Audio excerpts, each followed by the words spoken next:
actions. There could be decision trees and the like. Today, deep learning models, which are a subclass of neural networks, are among the most popular models that are used to train AI. Then there's the training of the model. The chosen model is trained using a process data set.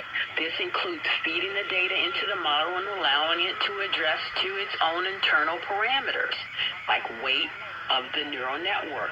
The model learns through a feedback loop, a feedback process where it makes predictions based on the input data and then adjusts it to the parameters to improve its accuracy in its prediction. It's supervised learning, the most common type.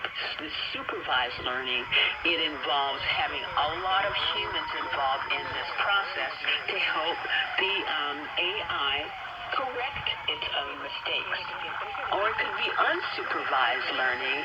The model just learns patterns and structures on its own and doesn't have any labels. And then there's reinforced learning, where the model learns to perform tasks through trial and error, getting feedback in the form of rewards and penalties, kind of the way we train our children, to do things that we want them to do. Then there's something called back propagation and optimization. For many AI models, especially for these neural networks that mimic our brain, back propagation is a method through which it updates its internal responses and corrects for errors. So think about, the process does what it's going to do, and then this back propagation goes in. There are algorithms that correct mistakes. And then, it's tuned to do what it is that it wants to do. And there's a validation process. That is to say, as the models are being trained, they're also tested on a separate data set to validate an existing data set during this training process. And it helps gauge the model's performance and its capabilities. And then after that, it's tested and deployed. And, this is an iterative process in this training of the process. It's trial and error. There's many rounds of training, validation, testing, adjustments are made, the architecture is updated or changed, and the parameters are updated and changed, and then the process is done over and over again until you get it right. So how do humans interface in this AI training process?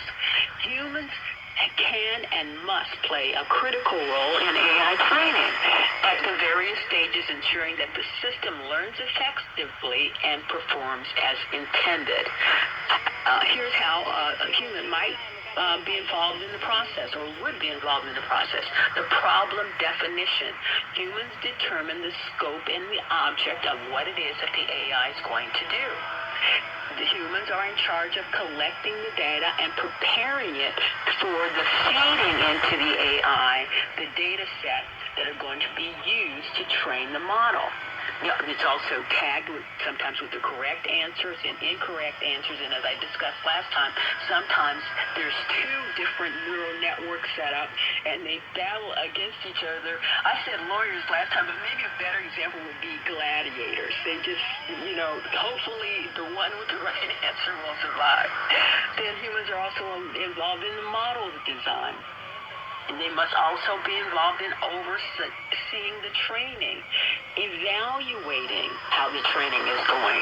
They have to be able to explain to humans and to the AI what is right or wrong with its decision-making process. Humans play a key role in ethically training these AI models on fairness, because so many of the engineers that create these things are white, male, Caucasians of a certain age. Sometimes these AIs bring on unfair beliefs about certain groups in our society. So humans really have to be involved to ensure that diversity of training and that the systems are created with as limited bias as possible. Then they're fine-tuned. Humans are involved in that, and in maintaining the AI models once they're deployed. We're also involved in the user interface design. We are the human beings that are going to be using these things, so we need to make sure that they feel comfortable, in quotation marks, interfacing with us. And humans are also responsible for legality and compliance.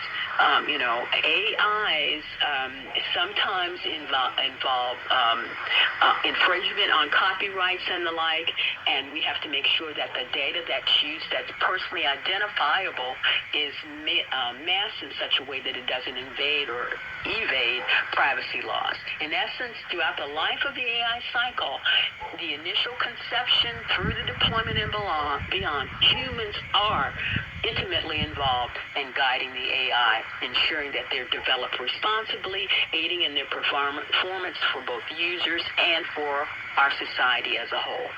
So when we get together next time, we're going to continue this fascinating subject matter, including, providing you with some of the risks associated with generative AI and how we can overcome those risks.